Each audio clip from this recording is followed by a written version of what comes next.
Good morning, everyone. Welcome to this session titled Governing Space's Next Frontier to Benefit All. Now, the regions of space around the Earth contain all sorts of things of value, both on Earth and for those who want to travel to other worlds, which eventually lots of people do. These things include minerals, fuel, building materials, lots more. And space itself, of course, is a valuable place to be, and there's an ever-growing number of satellites of all different types being launched. It could soon host factories for items that are otherwise impossible to make on Earth, and in fact, in places like the Moon, perhaps even bases for people to live in. We're going to get a glimpse into all of that on our panel today. Now, whether you're here in Geneva listening to the talk or watching online, you can take part in the conversation on social media by following the hashtag GESDA Summit. That's one word, GESDA Summit. Okay, so the way this is going to work is that I'm going to ask our panelists, who you see on stage and online, I'm going to ask a series of questions about the nature of space, what's going on, how we've got to where we've got now, where it's going. And then at the end, hopefully there'll be 15 or so minutes for your questions as well. And I hope there's some microphones going around at some point then as well. Okay, I won't introduce the panelists. I'll get them to introduce themselves and tell you what they think is most relevant and important about themselves. And so I'm going to start with Lindy, who's on my left. Now, Lindy, can you just, for this audience who probably are aware a little bit, but just get everyone on the same page, how does space exploration impact us here on Earth?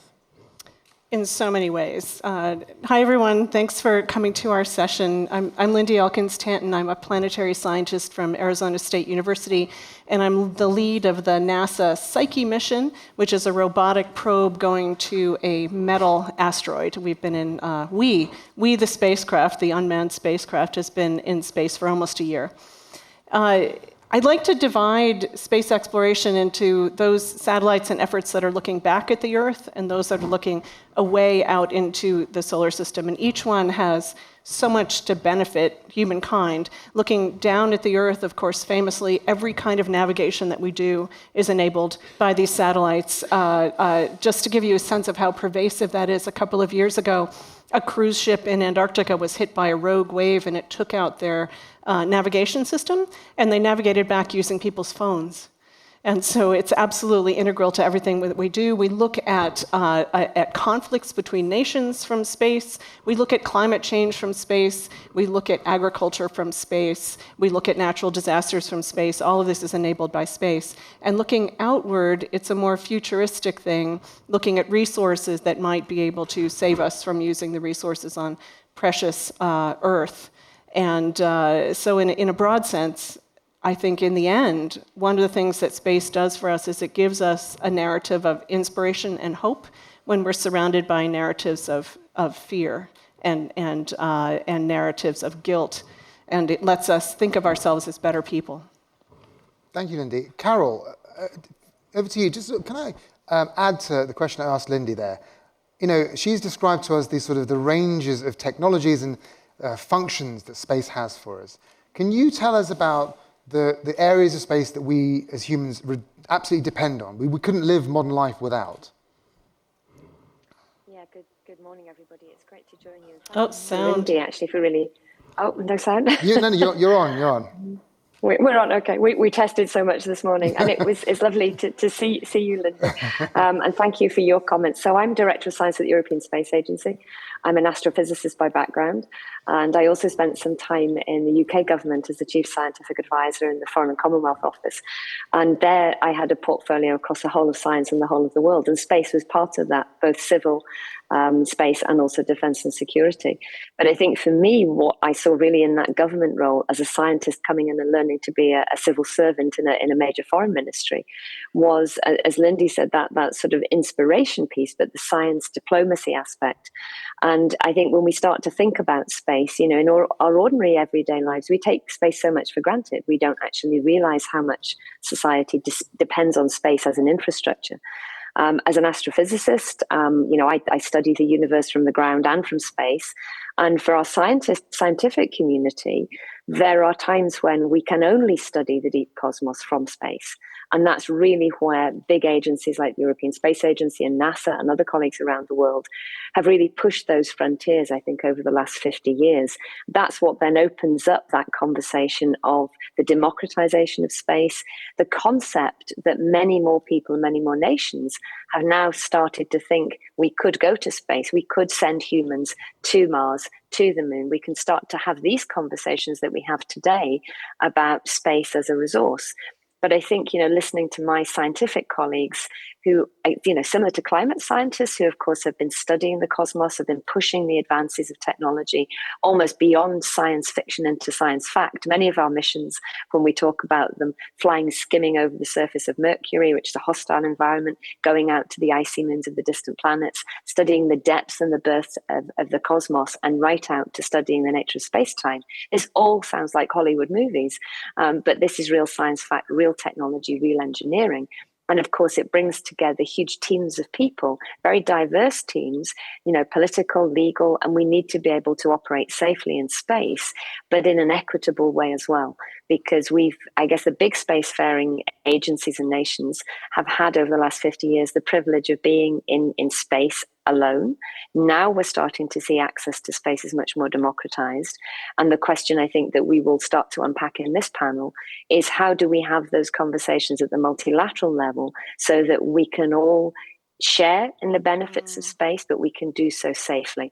And I think, as Lindy pointed out, that conflict geopolitically that we see, for me, I think that the horror, thinking of this as a fundamental scientist, the thought of unboarded space war is something we can technologically develop, but it's a choice as a species we should choose not to do, and we should do everything in our powers to make sure that we don't walk down that path.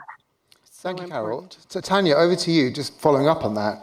Can you outline for us who is in space? So Carole mentioned there that for a long time, certain nations have been there by themselves, and a lot of it has been scientific work of the magnificent type that goes to different planets and looks at the Earth and does science and looks at the history of the universe, as well as, of course, communication satellites and so on, and the military. But who is in space now, and who are we going to see in space in the next decade or so?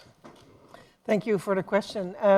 So I'm a space lawyer, which is often a nice icebreaker at drinks because many people haven't thought about that is something that exists. But obviously, since humankind entered that new realm of outer space in 1957, immediately states started to get together and think about rules to govern the activities of states. And so the United Nations created a committee to make decisions and to develop treaties and to talk about also the science and the technical aspects of that, which in the beginning was obviously a couple of states. The big superpowers, the United States and the Soviet Union, were the decision makers basically in the beginning, and the UN committee dealing with space had 24 members. Now it has 102 member states.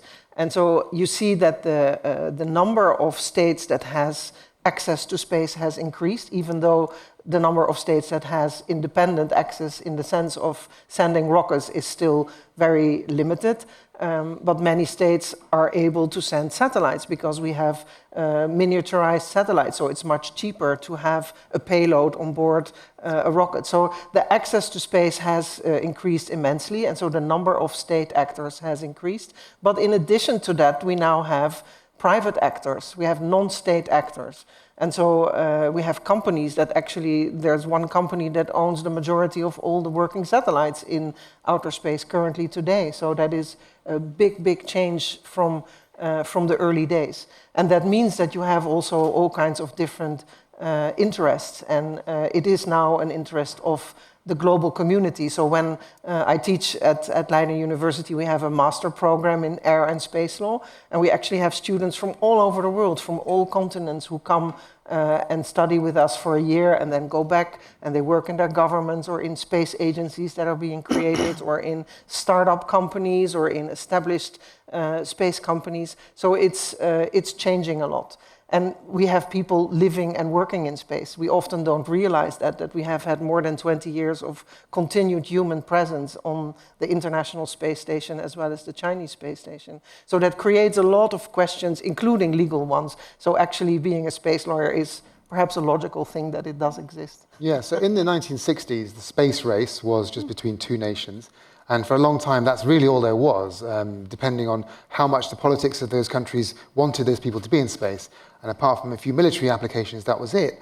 But now it seems like it's a multilateral thing. There's no clear leader, really. There's lots of private industry. It's really accelerating. So, Lindy, question to you. How did all this happen? How did we get to the point where we're about to sort of explode up in space? No, that's the wrong thing to say. Yeah. Not explode up in space. Yeah. To sort of increase so much presence and thrive. There you go, thrive. Yeah. You should ask the question, not me. How did this happen? How did it happen? Yeah, of course, it started as a proxy for war, sadly, between the Soviet Union and the United States. As always it does. Oh my goodness. Yeah, so you realize it's 52 years since we had a human on the moon. And now we have 5 nations that have landed successfully on the moon. And so to me, we have, of course, the huge commercial increase, as Tanja was mentioning, and then the huge international wish to participate in our space future. And so I have 2 profound wishes of my own, and I hope that all of us here today will help us work that way. One is that space could perhaps not be a proxy for war. A space war would be devastating in ways that I can't even really begin to discuss. It would be terrible. When we have this opportunity to do so much more as a species. And one of the very interesting things that's driving this, of course, is commercialism. And so there's the opportunity to make a huge amount of money by having a lower cost launch vehicle, and that's been much of what has driven what's happened. The ability to reuse rockets. So our launch for the Psyche mission last October 13th, lucky Friday the 13th, on a Falcon Heavy, re-landed our 2 side boosters perfectly upright, like pencils standing on the ground, which if you haven't seen it is mind-blowing. And then the launch of Europa Clipper that'll happen in a few days is using those same side boosters that we used. And so it's a gigantic cost savings. And that's driving a lot of the potential.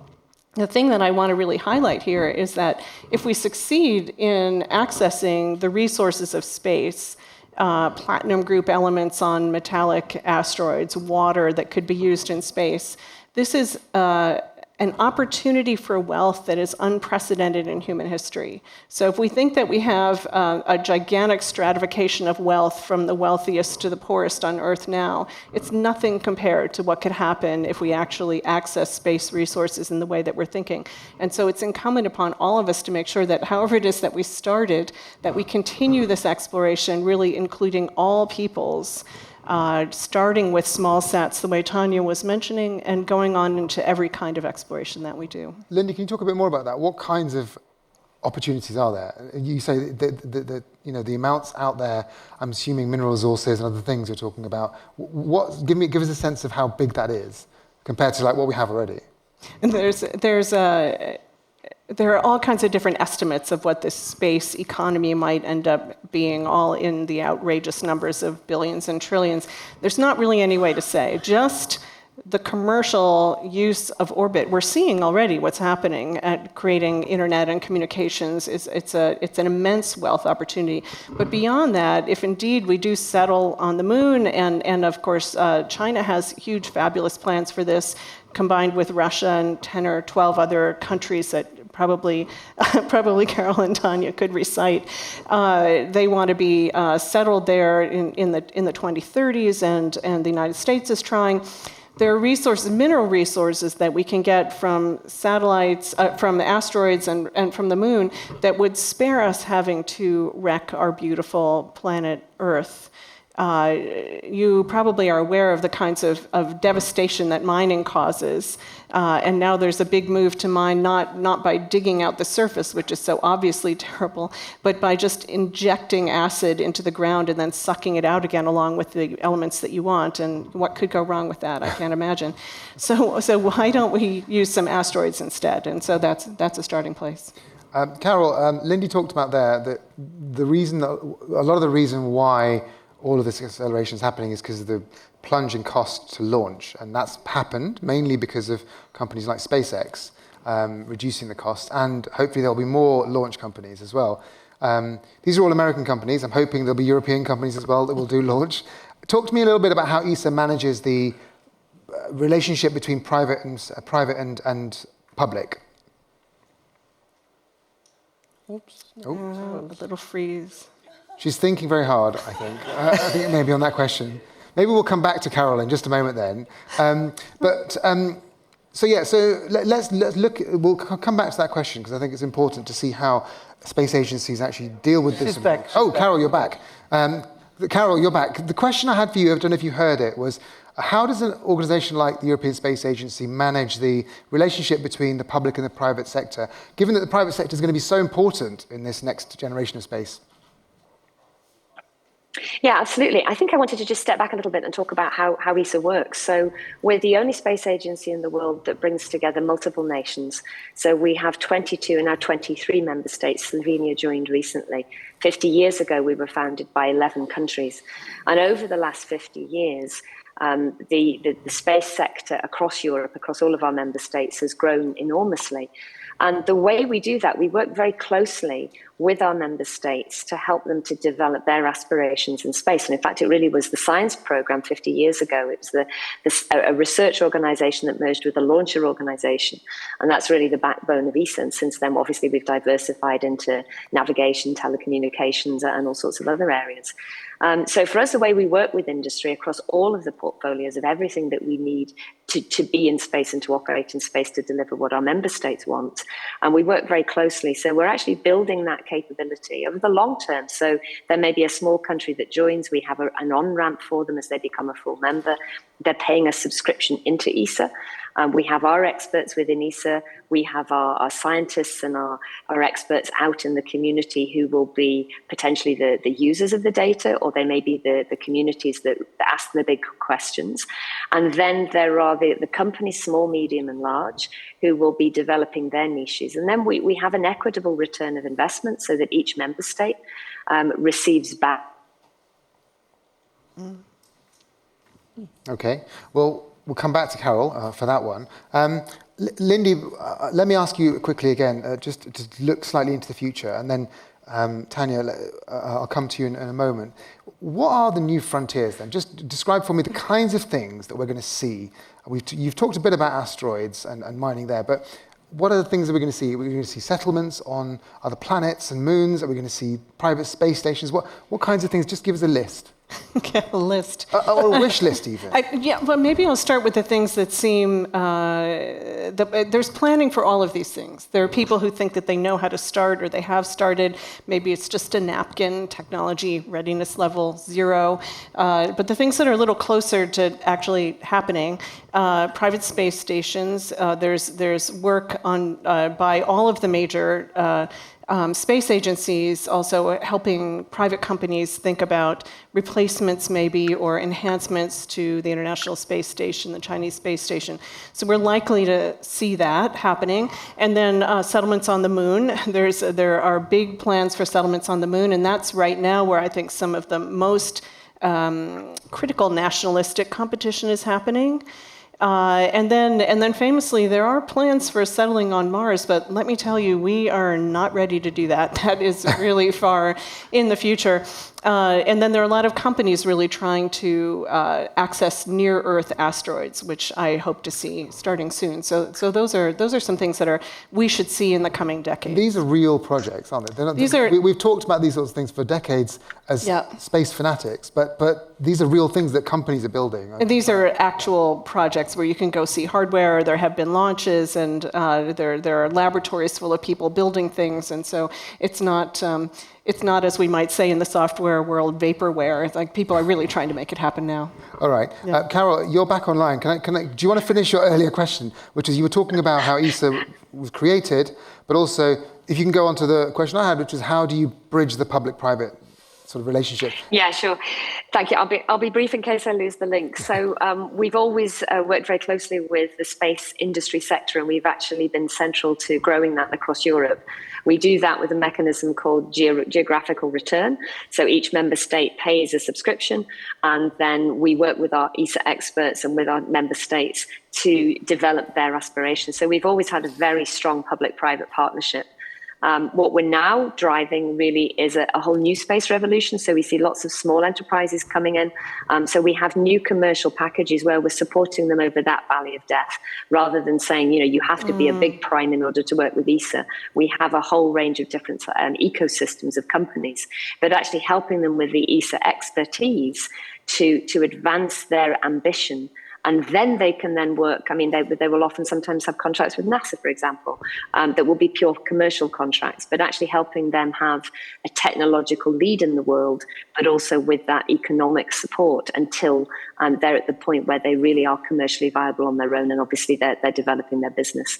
And I think now looking at what the world is now changing in the future, one of the things that we've been very clear about is that sustainability conversation, the life cycle analysis, the sustainability in space, the use of space, and also the materials and how we operate. So we're having that conversation very early on now, because we see that incredible acceleration. And I think we're very clear as a space agency. We put our values on the table. Our member states said, yes, absolutely. We now have a zero debris charter. But of course, that drives all sorts of technological choices along our supply chain that are quite different to anything that we've probably done in the past. Thank you, Carole. So over to you, Tanja. Given this new set of actors, the new companies, all these new relationships that are happening, all the new places that people are going to, I imagine the realm of space law is having quite a good moment to develop itself. Tell me outline for me what you think the coming challenges are. What are the big steps and bits of thinking that people need to be doing about all of this before they launch headfirst into building all this stuff? I think there are several. Maybe I'll just take one step back to hook in to that change of scenery between activities by states and activities by companies, because space is like the high seas or Antarctica is what we call the global commons, which are areas that are beyond national jurisdiction. So they are governed by states internationally, by international treaties. And with that change to increased commercialization and privatization, that of course asks the question, who governs those activities? And space law is really a law that is based on state oversight. And so any company, any private individual, any private company who wants to launch a rocket or a satellite or send someone to the moon, they will have to be authorized and continuously supervised by states. So I think that is very important, and states have made certain commitments, for instance, that no one can own outer space. You cannot say the moon is mine or the ground under my mine is mine, mine. But you can, of course, do activities and carry out activities. But I think preserving that common agreement that was made more than 50 years ago about joint managing of that global commons is very important. And so what are the challenges? I think that we have many, because especially in low Earth orbit, we see increased congestion and competition.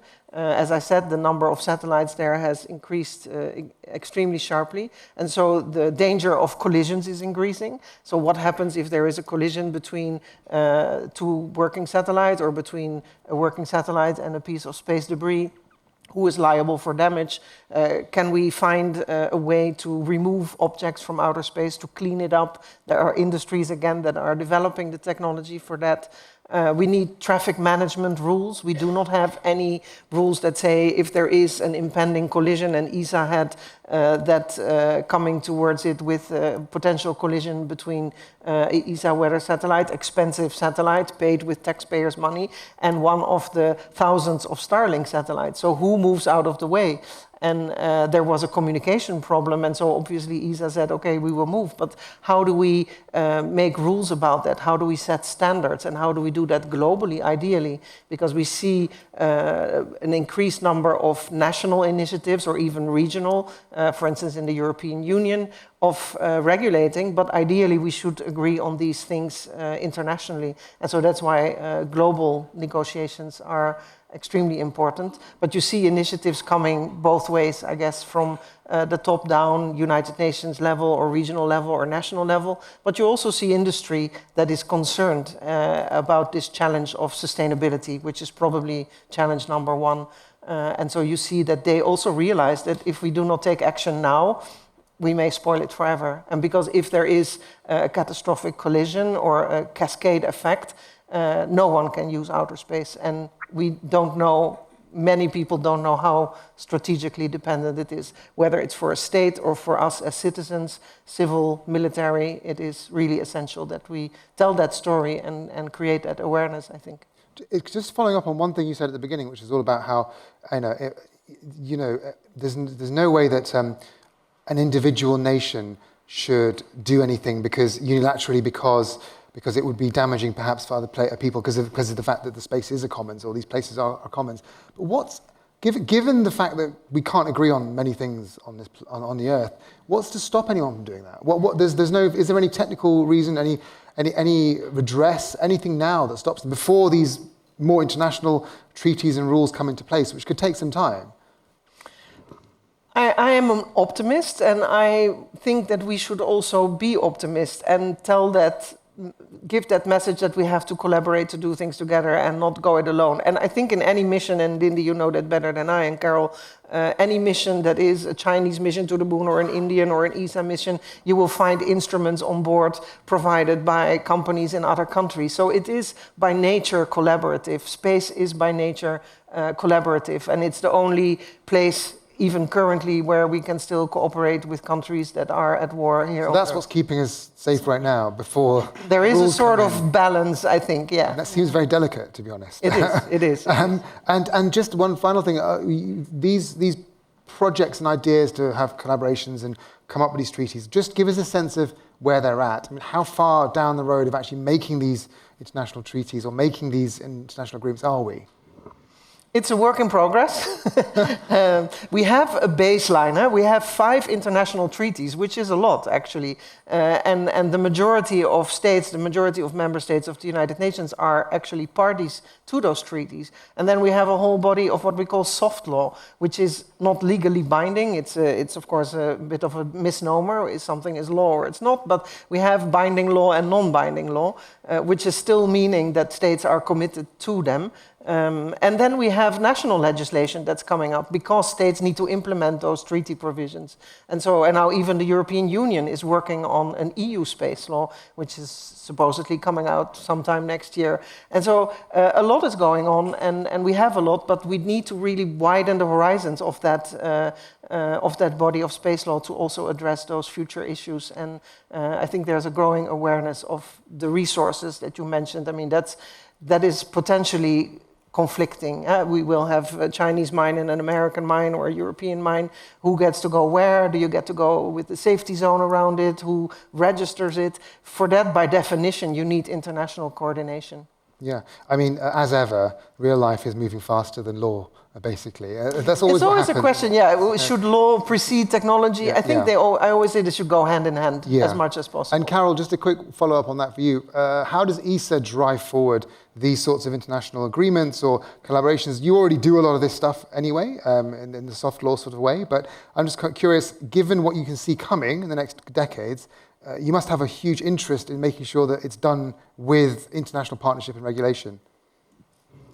We absolutely do, Alok, and the way we operate is naturally collaborative. Obviously, we compete, so our scientists collaborate internationally. They want to be the ones that answer the big questions, but the way we build that is within cooperation. So I think, because we have 22 member states that have all their national interests and their national laws, they hold the space policy side. We don't do policy, but we work within that environment. So what we can do is we can put our our value proposition on the table and encourage partners to come to the table for that conversation, because we have a shared common interest in using space in an equitable and safe way, because we all lose if we destroy access to space, if we're entombed in, a cloud of space debris that our satellites can no longer access or go beyond. And so we will close off those dreams of humanity. So I think we can put that value proposition on the table. We need our member states to obviously work in the legal space, as Tanja's described, and obviously we're then, potentially, under the umbrella of European law as well. But I think, many of us work in that international space, and we think that the more conversations that we can have, for example, with the United Nations, I think this panel today is ideal for this, because, as Tanja said, they have to go hand in hand. Technology development in any field that runs ahead of where society wants to make value choices is a dangerous thing. We know that. We've seen that with nuclear fission. It was physicists who came to the table and said, well, we figured out how to do this, and we can have Armageddon or we can have energy. And then it's the policymakers and it's the science and society conversation that we have. I think things are moving so quickly, but also we have that technological challenge that if we go with good intention and say, we'll clear up space debris, there's also the risk of geopolitical conflict, because if one nation state cleans up the operating satellites of another nation state, then you have conflict in space. We can also see the risk of, for example, cyber hacking of ground stations. So there may be two peaceful spacefaring entities that are, operating safely in space, and a third hostile actor may decide to hack the ground station and cause those space assets to crash. So, as you were saying, Tanja, there's attribution, there's the laws, there's the rule, but actually, as we've seen in many spaces, the oceans. I think of, for example, the Salisbury poisonings in the UK back in 2019, when Theresa May, as the UK Prime Minister, went to the United Nations. What was very important was that she had very solid scientific evidence to gain consensus across all of those countries. So we don't have enforcement in space. We have to have consensus internationally across all of our entities. Having those conversations now and urgently, and then helping the lawmaking entities put wisdom into those laws, but we still have to make sure that goes hand in hand with the technology.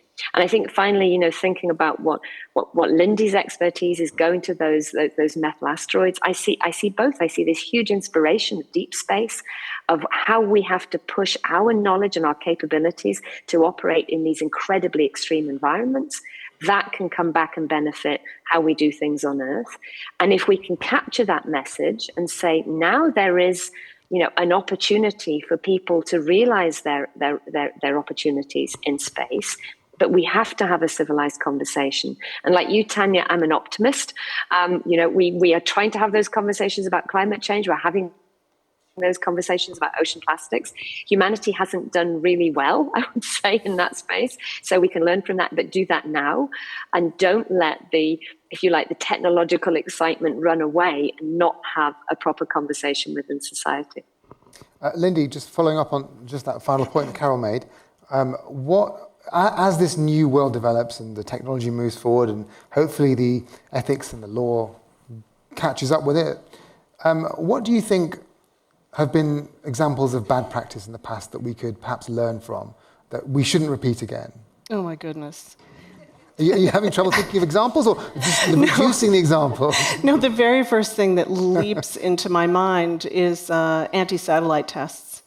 I think blowing up satellites in space is one of the most gratuitously wrong things that humans can do. It's completely destructive, not only to international relations, but the creation of orbital debris is profoundly difficult to solve and greatly, greatly destructive. One of the ways that space is different from, say, the law of the high seas or the way that fighter pilots get along across nations is that it's very hard to know exactly where things are in space or what they're doing with respect to each other.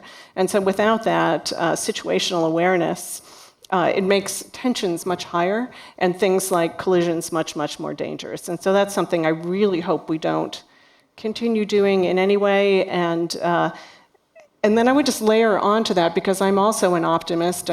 Maybe it was Adlai Stevenson, I'm not sure who said this, that pessimism in a statesman is like cowardice in a soldier. If you're a pessimist, we can't move forward. And everyone here and everyone listening is a leader in their area. And so we have to be optimists and move toward things that are positive.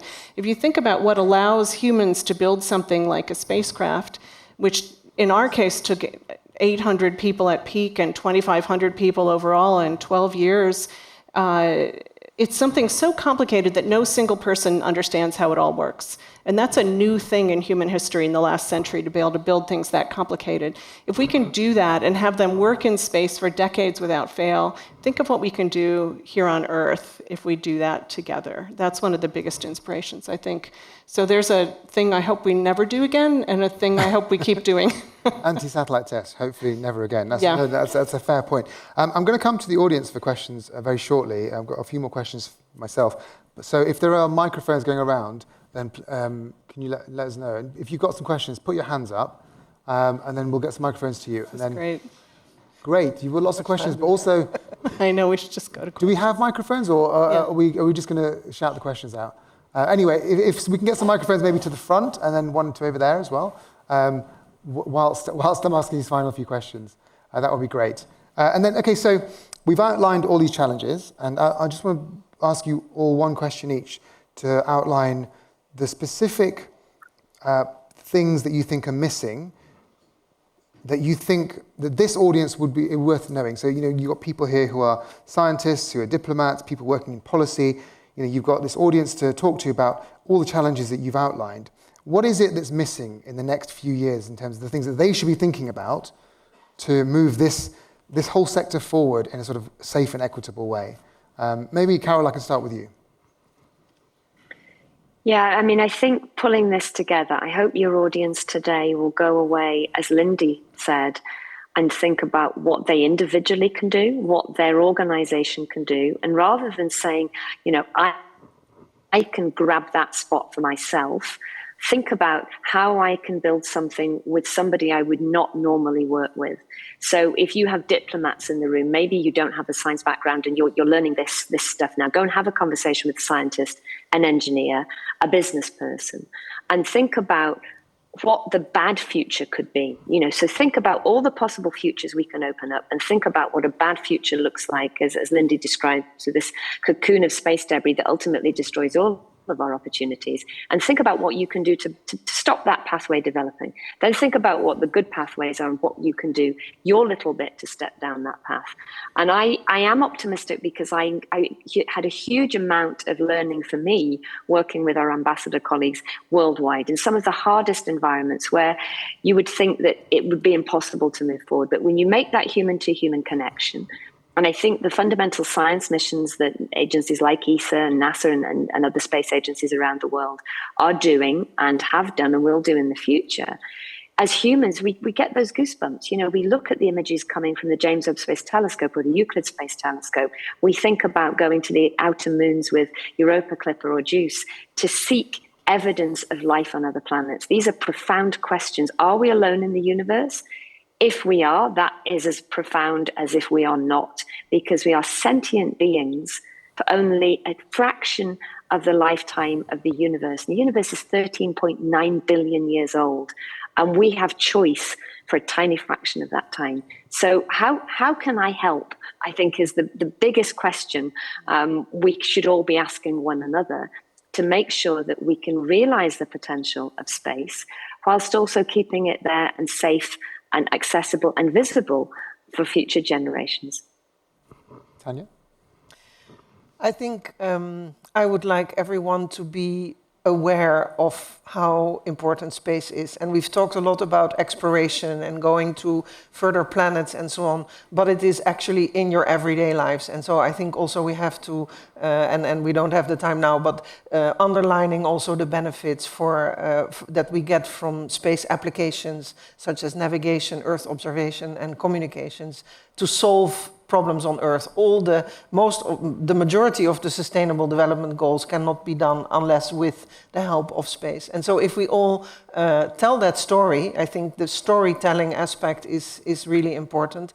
Then we can also convince politicians, and we can make budgets, and we can make laws. So the whole society has a responsibility here that I think is also important to underline. Thank you, Tanja. And Lindy, last word to you. How can the people in this room make your dreams come true? I really want to underline what Carole and Tanja said, because I think that they said it beautifully. We have to all remember the centrality of space. We hold our phones in our hands and we think that it's something here on Earth, but it's all related to space. Everything that we do is enabled by space and enabled by humans. It's tempting to think that these amazing missions like JUICE going out to the outer planets is really just a big piece of hardware. And I've had people say to me, what was the hardest thing about Psyche? Was it building the hardware?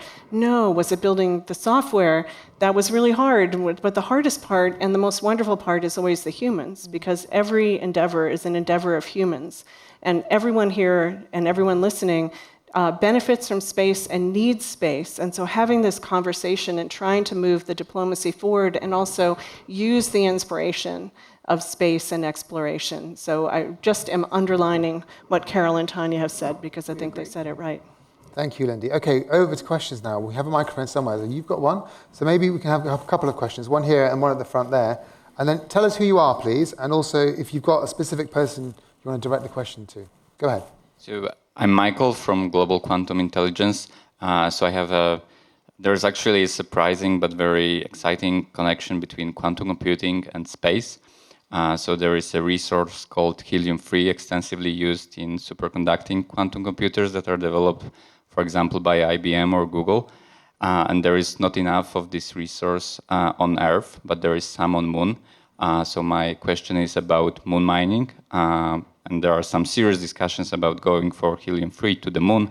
So what's the timeline for it, where we are at, and also are there any laws and regulations for it already in place? Thank you for that.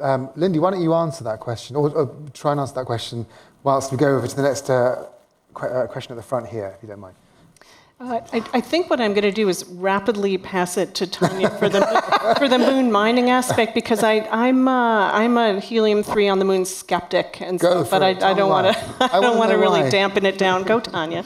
Yeah, I don't know. You know, I think space resources will initially be in situ utilization. So, from what I understand from the scientists, is water on the moon is the gold in space, and so we should focus on that. Because if you want to bring resources back to Earth, will have to launch from the moon or wherever, from an asteroid where you don't have gravity. So that will add exponentially to the cost and to the technical complexity. So I think we're, from what I can say, probably very, very far away from it. In terms of regulation, it is one of those examples that will be pretty contentious, and but similar to water, actually. We have to find a way to do it equitably, to also honor the investments of the pioneers who are going there, because let's be fair, they are investing technology and finance, but also to ensure that it's not becoming a gold rush like we have known here on Earth. So it's a work in progress. The United Nations is talking about it. Some countries have established national laws, which is sort of the stepping stone of the discussion.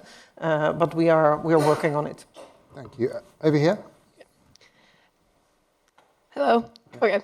Hello, I'm May. I'm with the Villars Institute. My question is kind of connected with the last question regarding resources.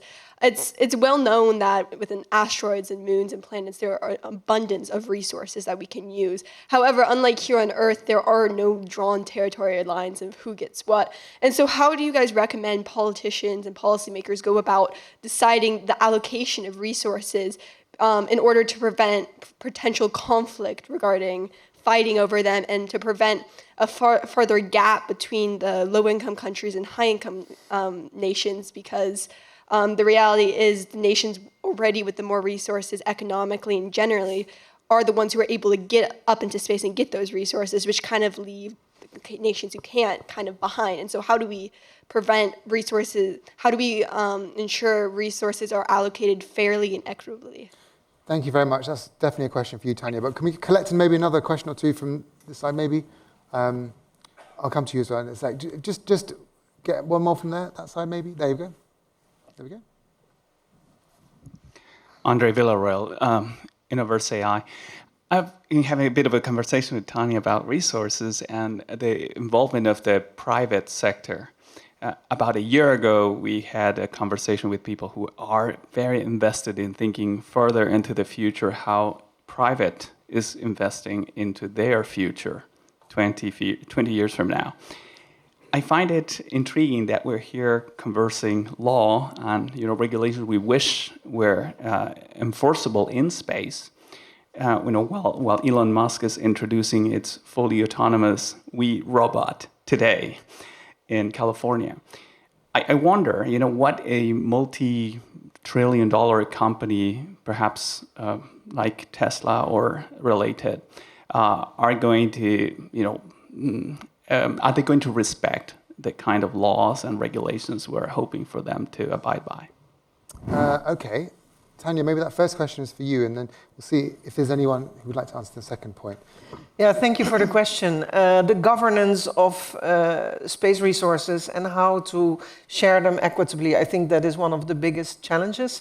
A few years ago, I co-founded a working group, the Hague Working Group on Space Resource Governance, and we came up in 4 years in a group of interested people, and they came from all walks of society, governments, engineers, scientists, ethicists, lawyers, and we came up with building blocks for the governance of space resources, which we submitted to the United Nations as sort of a baseline, as an input for their discussions.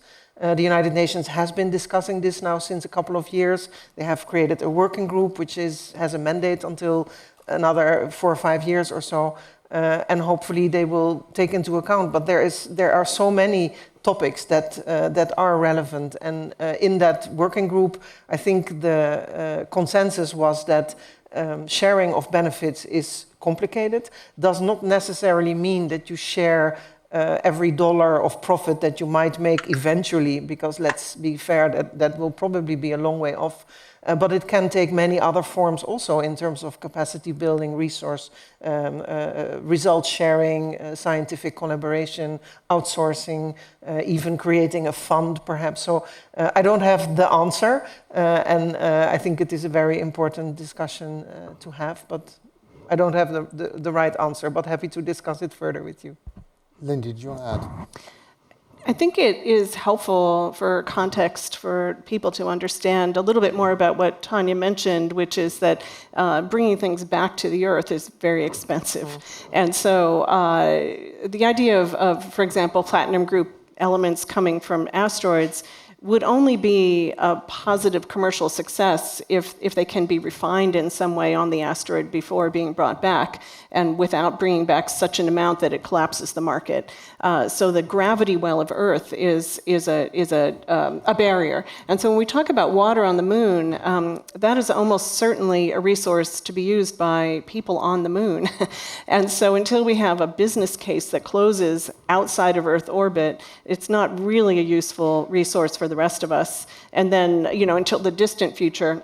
And I would just add briefly also, everything that creates an ore on the Earth that's enriched something that we really want to use is generally a process that involves water.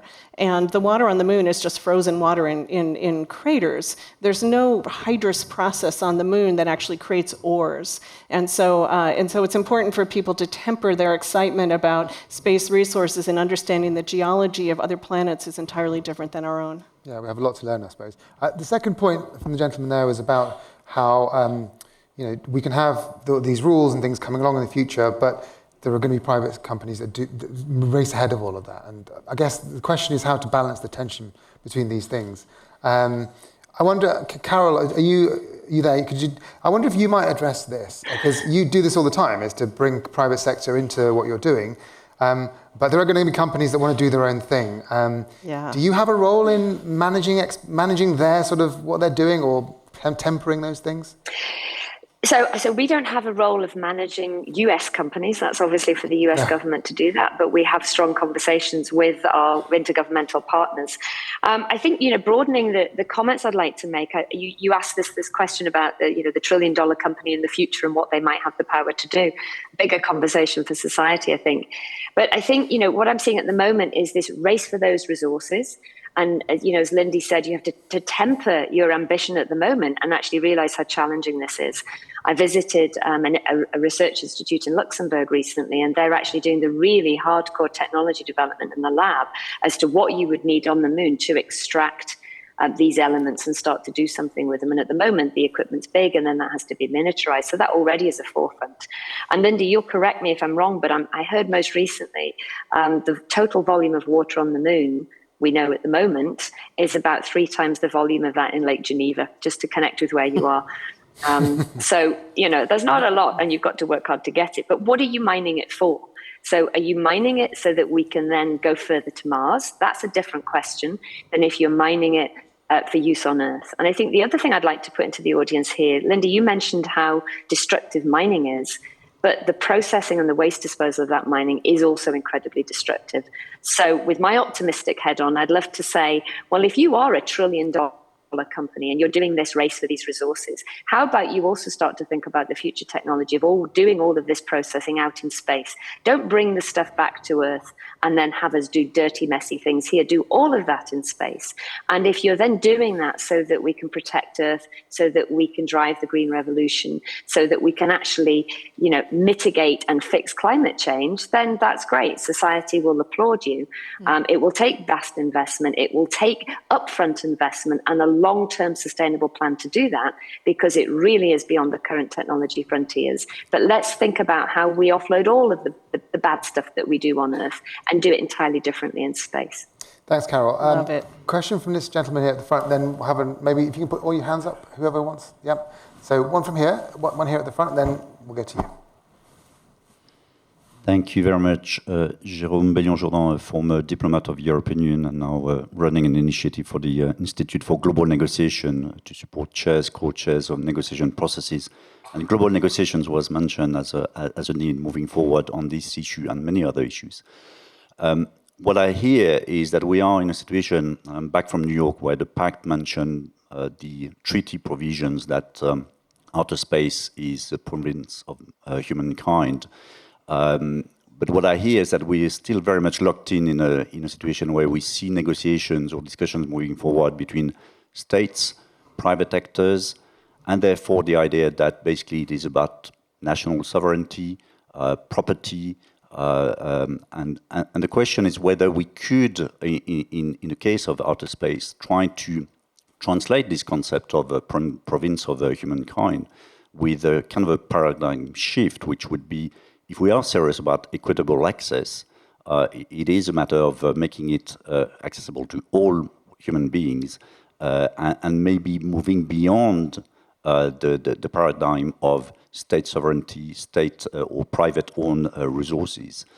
So just trying to, turning to the lawyer, but also to our speakers in the space agencies, do you see space for moving towards a more collective discussion where it's not entirely left only to states and to private actors to define what the future of the outer space is going to be? Thank you. Okay, and then there's a question here, this lady there. This is both my name is Amy Cruz. I'm a venture investor in deep tech. A question that could go one direction or the other. I'm really curious what your thoughts are around the development of nuclear propulsion for space and deep space exploration, and obviously trying to get off the planet and even farther out into space. But also it could be related to, obviously there were some thoughts and energy around, nuclear in space as it relates to, I think, the conflict types of things that you were talking about. And so, trying to hold both of those things together, I think if we want to be a deep space faring nation, we'll probably have to use something like nuclear propulsion long term, but also thinking about, nuclear in space. Thank you.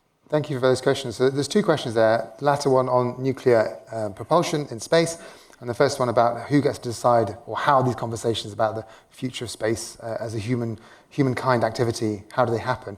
I'm going to go to each of you in turn. Feel free to answer any of them, but maybe Carole, I'll start with you. Sure. Let me answer the question about collective efforts. So I think ESA does this every minute of the day, and it's difficult to get 22 countries to come together and agree to do something like the JUICE mission. As Lindy described, it's people. And as a director of science and with my fellow colleagues, we're working this every minute of the day, understanding, listening, building those relationships, breaking down misconceptions, understanding ambition, and having that collective conversation. And it's slow. It's like a Very slow. We're going to come back to Carole. Okay, Tanja, why don't you take over? I'll take over. Yeah, you made a brief reference to the United Nations Summit of the Future, which adopted the Pact for the Future, which also speaks about space. And actually in there, I think there is a connection point to the point that you raised, because it acknowledges that we have to also listen to non-state stakeholders. And I think that is essential. And we have many organisms, many multilateral bodies, which are still a bit reticent about that, which are, sort of safeguarding their traditional role as a body of states. And I think it is really essential that we move forward and also listen to the voices of the industry, but also civil society, indigenous people. There are so many different interests that are at stake in our exploration of space that we have to give them a voice. And indeed, space use and exploration are the province of humankind. It's not outer space itself, it's the use and exploration. And so we have to do that together, and we have to find a way to give them a voice, and not just as part of delegations or whatever. And again, I don't know the answer. There are so many questions to which I don't know the answer, but it is an important question to ask, and we have to discuss it. Carole, do you want to finish off your answer? We lost you when you were saying that the process of talking to all these countries is slow, and then you were going to finish your point. Oh, no, you've gone again. Never mind. Okay, Lindy, how about you? There's the questions about international conversations, but also the question of nuclear propulsion in space. What are your thoughts on those? Yeah, it makes me think of Neil Stephenson's novel Snow Crash, which I hope that many of you have read. Yeah, I'm seeing some yeses, where the world has reduced to small village-sized competing kinds of entities. And I think that to make the best future for humankind, we've got to go the other way and really take a page from Carole's book and look at the ways that we can work even beyond national borders into larger organizations. And that is a great way to include more people into the space narrative. And Carole, I think, also got it exactly right with the nuclear question. You can have nuclear for weaponry, you can have nuclear for energy. And in fact, we have forms of nuclear propulsion already in use, and I think others coming along, and that's the kind of thing that we need to do. Our spacecraft, Psyche spacecraft, is a solar electric propulsion. It's powered entirely through solar panels, but that only takes you so far and so fast. And so wishing to go faster, we're going to have to use things like nuclear. Yeah. Okay. Carole, did you want to finish your comment there? Or no, she's off. No. Well, we feel your presence, and that's good. Well, look, that's enough. I think that I want to say thank you to all our speakers today, to Carole, to Tanja, and to Lindy, and thank you all for coming and contributing today. It's been an absolute pleasure to have you all, and you can continue the conversation at #GESDA Summit. You're invited now to go for lunch. Thank you all very much, and see you again soon. Well done. That was great. Thank you very much. Thank you very much.